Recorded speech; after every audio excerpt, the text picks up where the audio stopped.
Saint கம்மா கல்கனி 1878ல இத்தாலியில பிறந்திருக்காங்க. 8 குழந்தைகள்ல 5வது குழந்தையா பிறந்திருக்காங்க. இவங்களோட சின்ன வயசுல இவங்களோட குடும்பத்துல பல பேர் ஒரே நேரத்துல இறந்திருக்காங்க.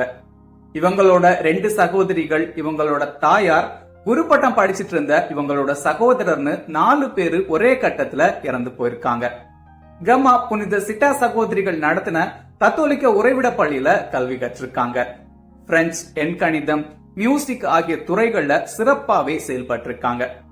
9வது வயசுல திவ்ய நற்கருணையை பெற்றுக் கொண்டிருக்காங்க. கம்மாவுக்கு 18 வயசு ஆகிறப்போ அவங்களோட முதுகெலும்புல மிகப்பெரிய பாதிப்பு ஏற்பட்டிருக்கு. ஆனா அற்புதமாவே அதிலிருந்து குணமடைஞ்சிருக்காங்க.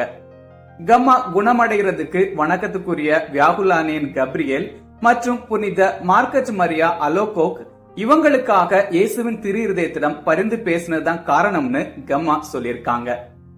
ஒரு கட்டத்துல இவங்களோட உடன்பிறப்புகளை கவனிக்க வேண்டிய பொறுப்பு இவங்க கிட்ட வந்திருக்கு. வீட்டு வேலைகள் செஞ்சு அதன் மூலமா கிடைச்ச வருமானத்தை வச்சு இவங்களோட உடன்பிறப்புகளை கவனிச்சிருக்காங்க. கம்மாவுக்கு 21 வயசாகிறப்போ புனிதர்களோட இவங்க பேசினதா சொல்லப்படுது. எதிர்காலத்துல நிகழக்கூடிய நிகழ்வுகளை முன்னறிவிச்சிருக்காங்க கம்மா. கம்மா தரையில இருக்கிறப்போ அப்படியே கொஞ்சம் உயரத்துல எழும்பக்கூடிய வல்லமை கொண்டவங்களாவும் இருந்திருக்காங்க. அடிக்கடி பரவச நிலைய அடைஞ்சிருக்காங்க. ஒரு கட்டத்துல கம்மாவுக்கு காசநோய் பாதிப்பு ஏற்பட்டிருக்கு. அதிகமான வலிகளையும் எதிர்கொண்டிருக்காங்க.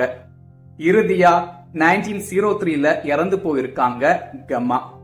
ஏப்ரல் 11 செயின்ட் கம்மா கல்கனி ஃபீஸ்ட் டே.